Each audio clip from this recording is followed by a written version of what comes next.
In this wildcard episode, my guest, a leader at Facebook, shares her story of rising from the slums in her home country to becoming a tech executive. And you, my dear listeners, would also have a chance to win a copy of her book. To find out how, do listen to the end. Hello and welcome to the Agile Innovation Leaders Podcast. I'm Ola Ojako. In this podcast, I speak with world-class leaders and doers about themselves and a variety of topics spanning Agile, lean innovation, business, leadership, and much more, with actionable takeaways for you, the listener. Hello, everyone. My guest today is Jane Egerton Idehen. She is the head of sales at Facebook, Middle East and Africa. Prior to her current role, she was the country manager, Nigeria, and regional sales manager, West Africa, with Avanti Communications Group PLC. In this episode, we talk about her book, Be Fearless, Give Yourself Permission to Be You. We also explore some of the lean principles she's applied in writing the book, like respect for people, eliminating waste, and how she had to pivot her book launch plans in the wake of the COVID-19 pandemic in 2020. There's also an intriguing story of a literal Agile delivery whilst en route to hospital. You'd have to listen to know the details. Without further ado, ladies and gentlemen, my conversation with Jane. Enjoy. So I have with me a very special guest that I'm very excited to introduce. She is a tech executive, an author, a speaker, Jane Egerton Idehen. Welcome. Thank you so much. It's good to be on the platform and on your show. My pleasure. I know that my listeners will be excited to hear your story. So Jane, let's start off with knowing a bit more about you as a person. Can you tell us a bit about your childhood? So I was born the second child of 4 kids. So my parents had 4 of us. I have an older sister and 2 younger brothers. So you're kind of in the middle. The middle kid is kind of sometimes ignored because either people are focusing on the first ones to make them role models or on the last ones to keep them together. Yeah. So, but I did have a very interesting childhood. My dad was so driven. He wanted to give us the best education because he was exposed. So even though he wasn't educated, he was working for companies where he got that exposure. Like, if I give my kids a good education, that will be good for them. So there was a huge importance given to education in the home. We we're very, very humble beginnings, very just people of humble beginnings. But I think some things happened sometime around 1983 that didn't really work out well. So we really went downward. Now our humble beginnings, we really went down. Because my dad at that time had resigned. He was running a bakery business and the government had banned the importation of flour. And I think that moment started an evolution for us as kids. Because now this is us. We sit at the table and have discussions with our parents about school fees. And they'll be very transparent that they can't afford it. They would recommend you go to school, but if the school sends you back, then, we have to figure it, but they can't afford it right now. So I think that was just the whole awakening, realizing sometime when I was 6 that, wow, this is not as easy as we thought. But I did love my parents for somehow imbibing that passion back to us, because it's one thing to desire, good education for your kids and you can't afford it. It's another thing for your kids to buy into that idea and want it for themselves. Somehow they found a way of selling it to us and we wanted it for ourselves. So I was fortunate, even though I was living in the slums in Lagos, Nigeria, in a place called Ajegule. And normally I would have just gone to one of the public schools, which I did go, but I'd taken an exam for a government-sponsored federal school, which is like a school for the middle class. Quite good. It was actually sponsored by the government, so it's a very good school. The federal government schools, yeah. Yes, I know them, yeah. So I never had taken the exams. Even when the names came out, I didn't, nobody saw my name. So, I just went on to the public school, which was very depressing. I write about that in my book. It was a depressing 6 weeks. It was chaotic. You used to show up to class. Sometimes the teachers didn't show up. The kids did whatever they wanted. Sometimes they didn't show up themselves. The students didn't show up. Classes were so chaotic. It was almost like it was depressing for somebody that wanted more to be in that kind of situation, because you just felt, how are you ever going to pass external exams? Nobody's teaching. But I was just fortunate. I came back home one day and there, I got this admission to this federal school. So literally my parents sold whatever they could, borrowed money. I know they did. And they sent me. And I think that started a whole journey for me as a young Jane, because there I got exposure. I say one of the biggest things I got from that experience was just being exposed. We talk about kids having dreams and vision and something to work towards. If you're a blank slate, you don't know what to work towards. You don't know what to say. You don't know what to dream about. Sometimes what you get from exposure or the environment you find yourself, it starts to give you ideas and pictures of all the possibilities. And that's what happened to me when I went to that boarding school. And from there, came out of boarding school, went to university. I studied engineering, which is a whole long story on its own. Yeah, we went to the same university, same department. So, yeah. And we have a lot of mutual friends together. We do. I married one of them. So my very good friends, Yeah. Okay. Yeah, he was one of the people I hung out with because we shared the same passion and drive. And, things I say, being kids, it's always good to find yourself in an environment with like-minded people because you rub off on each other and you help each other. So that's where I went, studied engineering and graduated, got into the workforce, quite a series of journeys to that one as well. But I think all through the process, like I was thinking last night, someone was asking me, what would you have said to the younger Jen? And I said, what I would have said to the younger Jen is stop being too anxious. I was very anxious as a young Jen because I felt I was fighting against all odds. I was in environments where I wanted more, but it always looks like my hands were tied.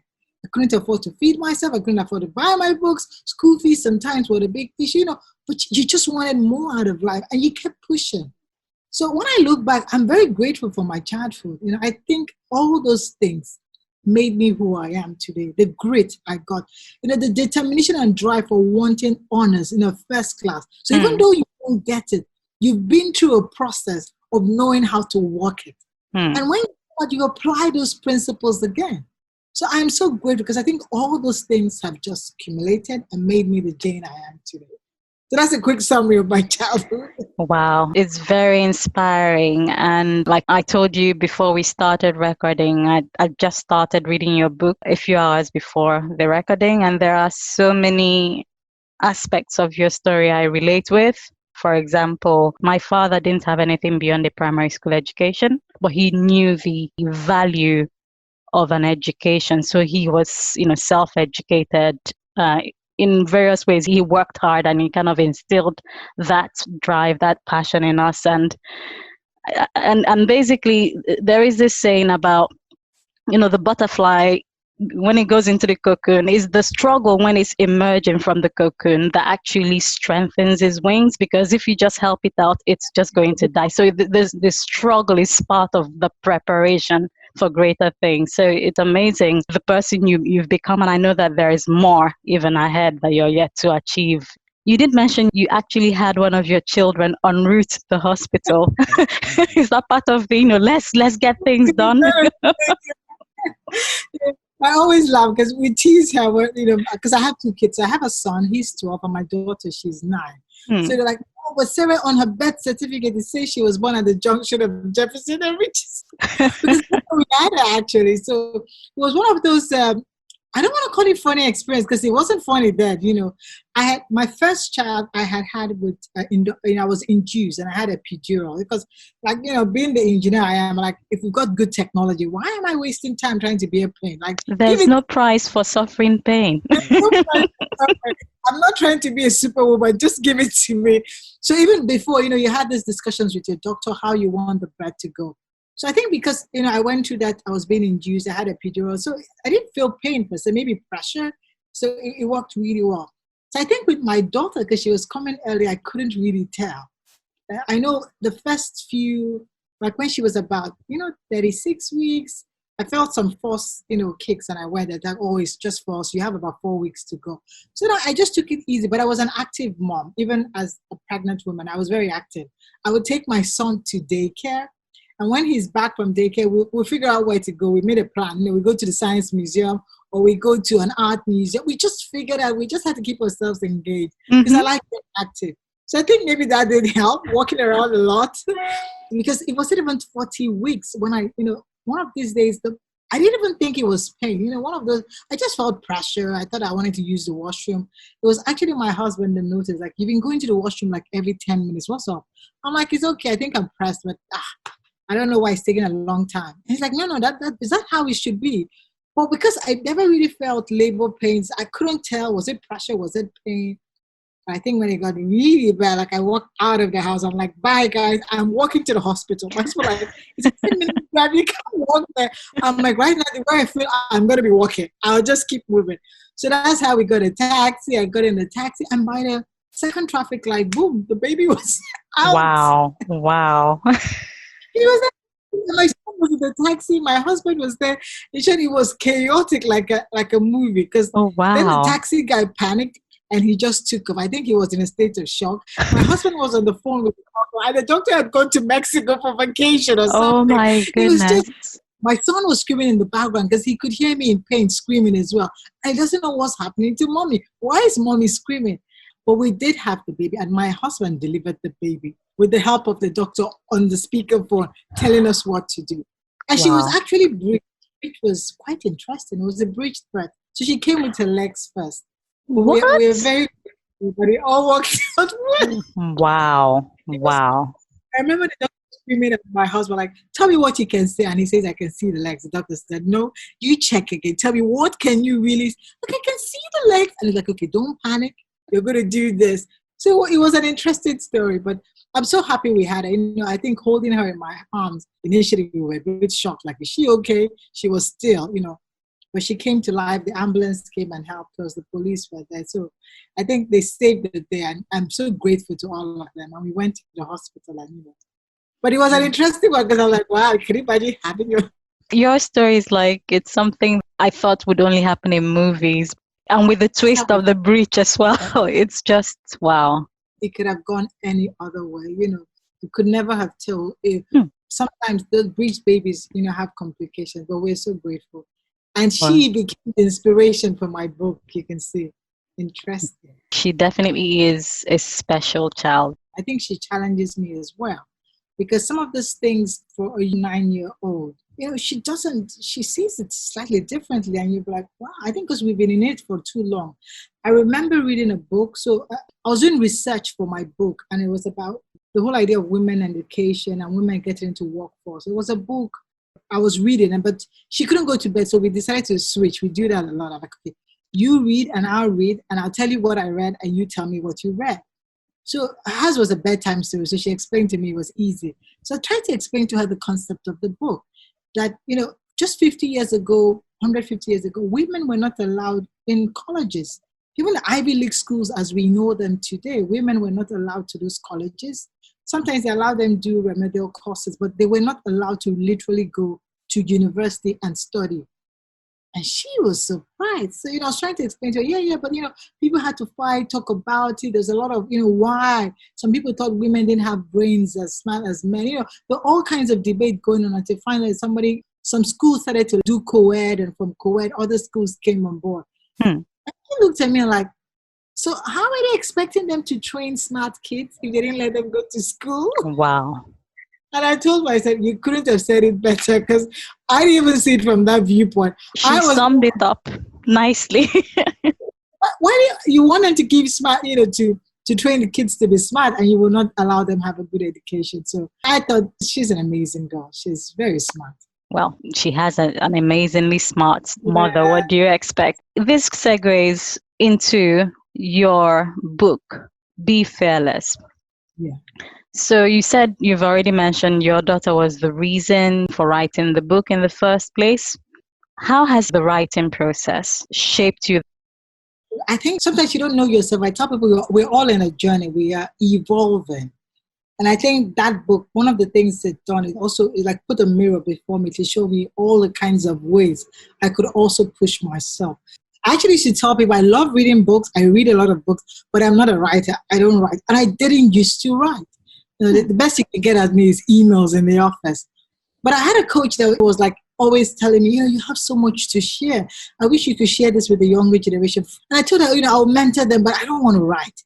But, one of these days, bored, nothing to do, I decided, okay, I just write something. And I wrote it, and people were like all impressed, they were grateful and thankful and all kinds of comments. So I started writing articles. I wrote for magazines and some newspaper houses, sharing my career experience or discussing topics in my sector. And after a while, people were like, put it in a book.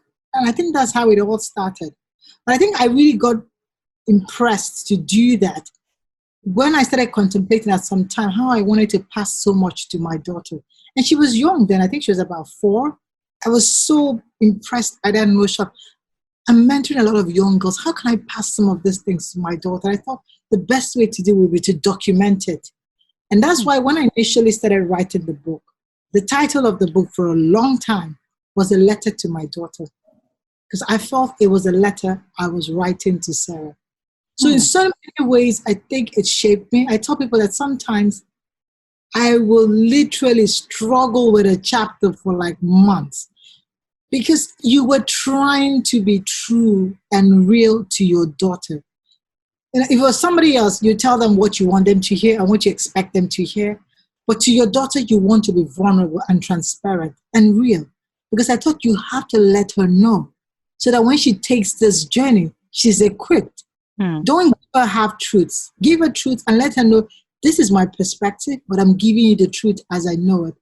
So in a way, it forced me to put a mirror and to really see things for what they are. And even some of the principles of the lean Agile, one of them is to respect others. Even in my writing, when I was telling stories, especially when it was other people involved, I had to know that I had to respect their part of the story, because I'm telling the story from my perspective. Doesn't mean you don't have to respect other people that are part of that story. So it was really important for me to write the story and make it known that this is my perspective. At that point in my journey, this is how I saw it. Any other person in the story could have seen it differently, but this is my perspective. So I think in that way, it forced me to hold myself accountable to a higher version of myself. I respect and admire the candor with which you wrote the book, and that makes it more authentic. You're never stuck in a situation. There's always a way out. You said it so well. Thank you. I'm trying to be like you, Jane. So you've mentioned the respect for people. Were there other principles that you applied to the writing process? One of the things I would say I took from those principles, which I really used, was reducing waste. And I know the concept sounds strange because they're like, but this is not manufacturing and this is not software engineering. But the whole idea of reducing waste could just be over processing things, spending unnecessary time, trying to use unnecessary information. Sometimes when you're writing and you're in that zone, you can just go off on a tangent. And then I come back like, what am I really trying to say here? We cut out all the waste. We actually want them to be focused on the core story, the core message, all those extra parts of it, which I'm sure you like and you like to tell. Good for you, but I don't know for the reader if it's valuable. One of the things I held dear for the book was like, if I was going to do a book, then it has to be good quality. It's also like a respect for the reader's mind. You want to give them some work that is quality so that they know that you're committed to that craft. You're not just writing a book for writing's sake and let it be known. So I really took time out, did my research. The whole year, this is how important it was. From the time I decided to write the book to the time I sent off the entire book to the first editor. So I had 2 editors. That's how important quality was for me. I refused to read any other book because I didn't want to be influenced. There's a tendency to want to sound like someone, some authors you love or respect. And I'm like, no, you have to be your authentic self. And let it be Jane telling the story.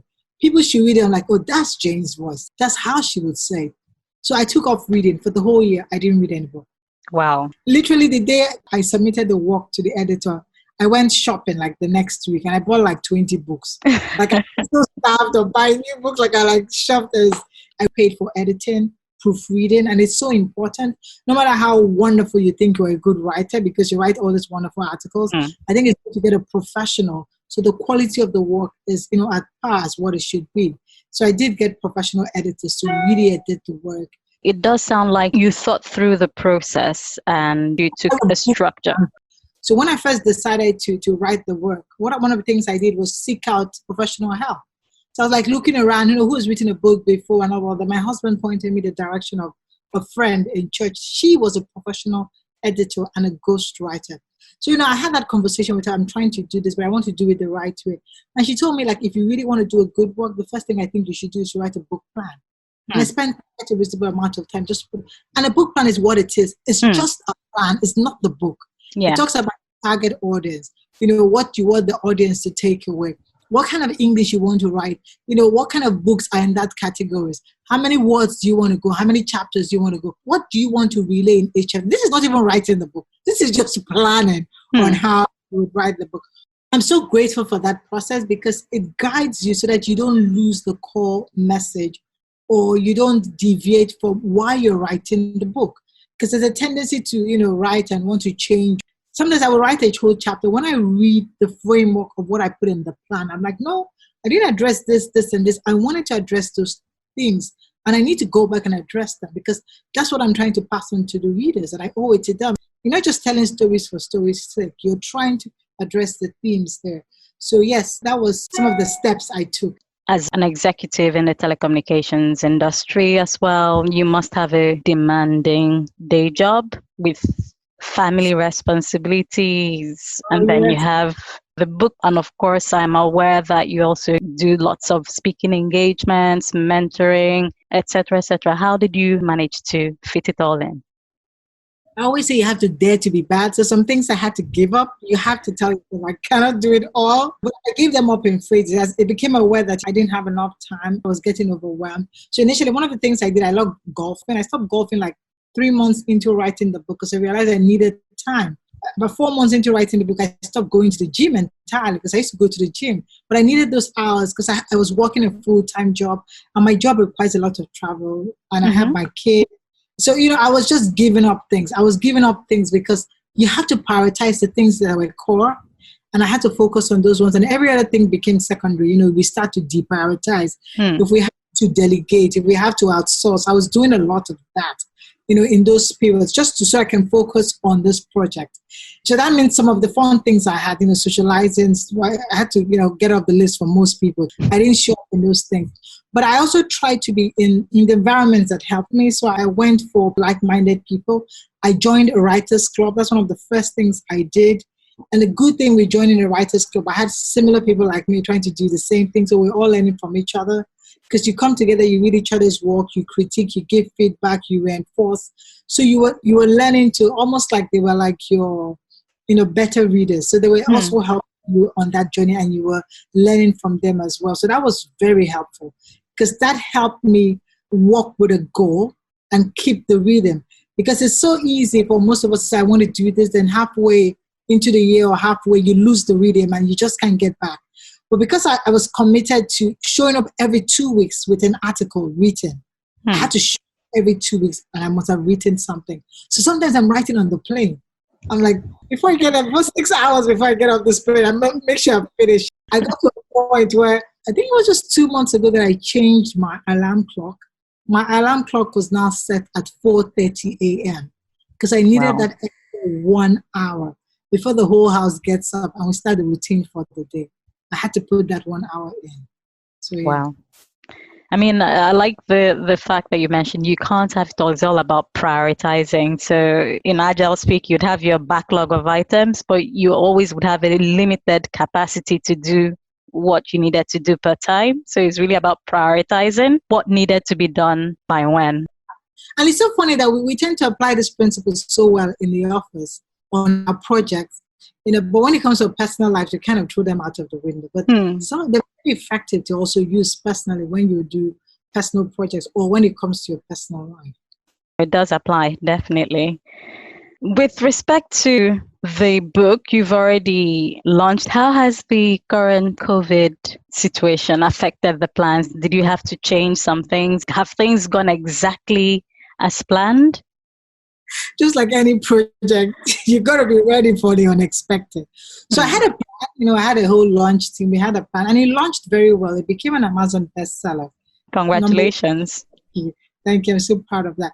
But of course, the plan I had in place, we had to change. I had to pivot because I launched the book. I knew I wanted to go on a roadshow. We're going to do bookstores and bookshops. I was going to do reading clubs. I was going to universities because I really wanted young adults to read the book because I thought it was beneficial if they read it. And I wanted to be present to engage and discuss. But then with the whole COVID, there was a lockdown, quarantine, and all that. You couldn't move.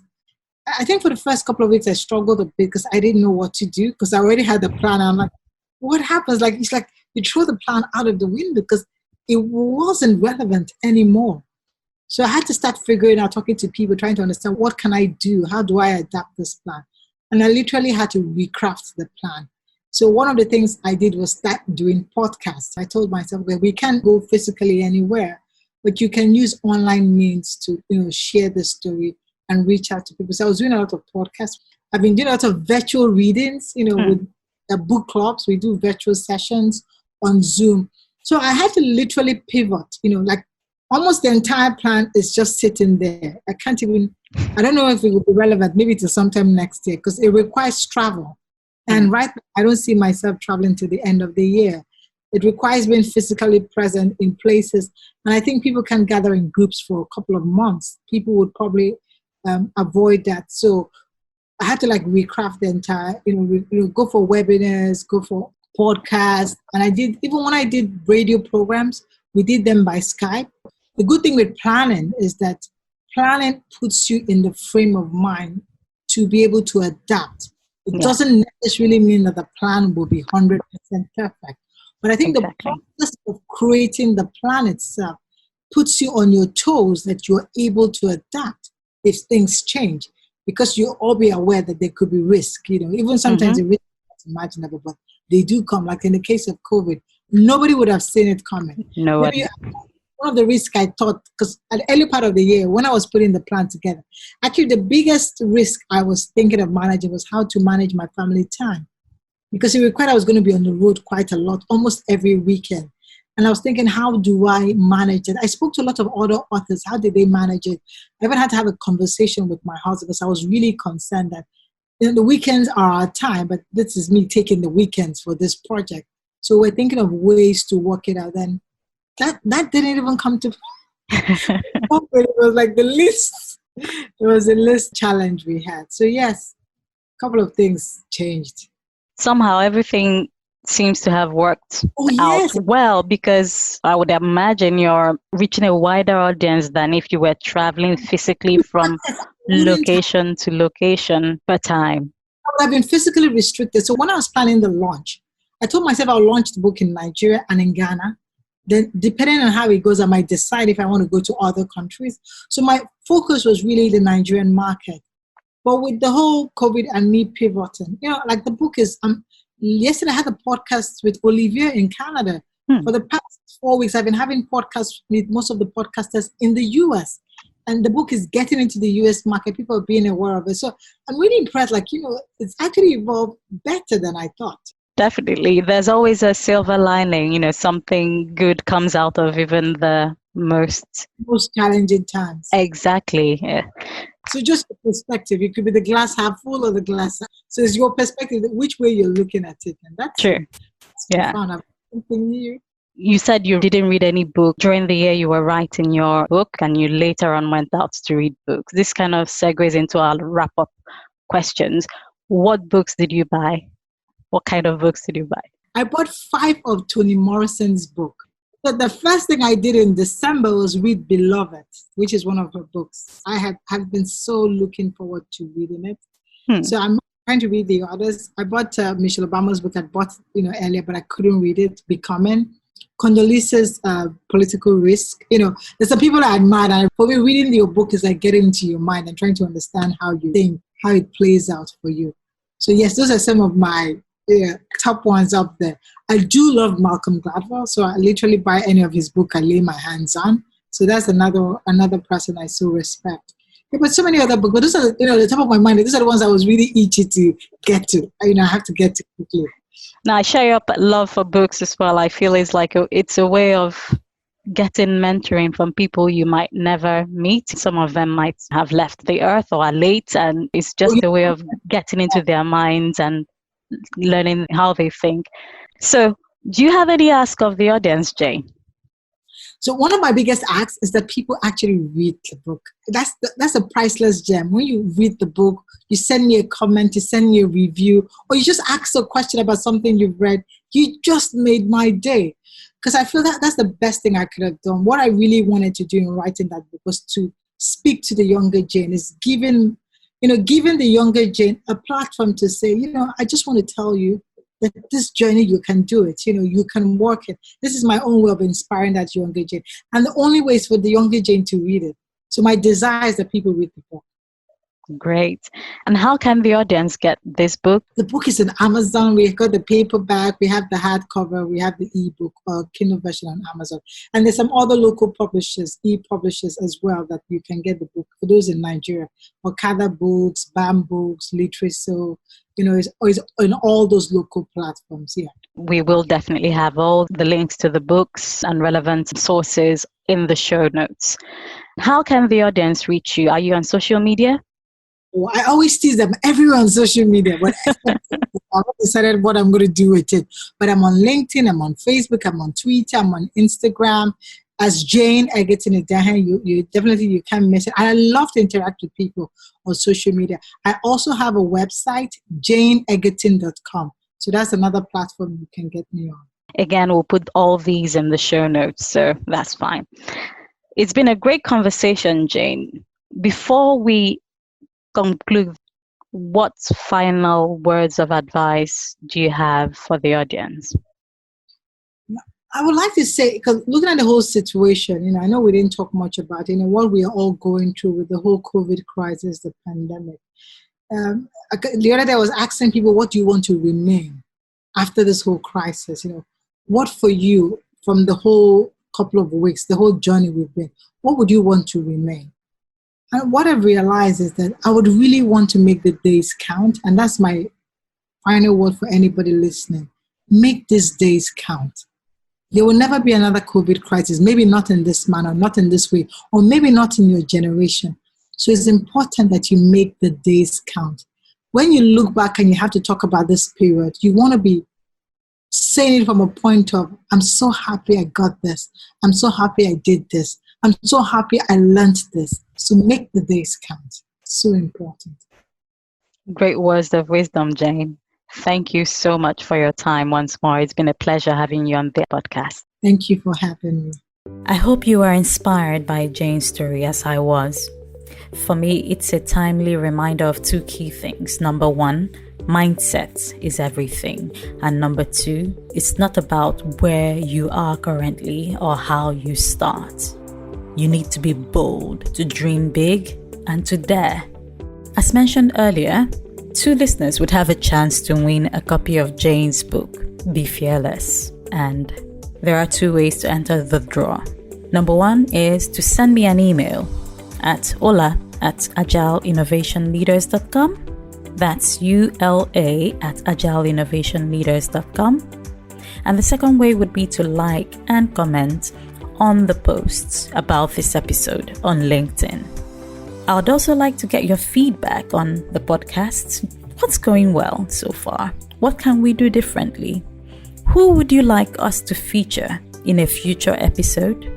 Again, please send this to me by email at ola@agileinnovationleaders.com. One more thing, do share and subscribe to the podcast so you and your network would never have to miss any future episodes. Thanks for listening. Until next time, take care and God bless.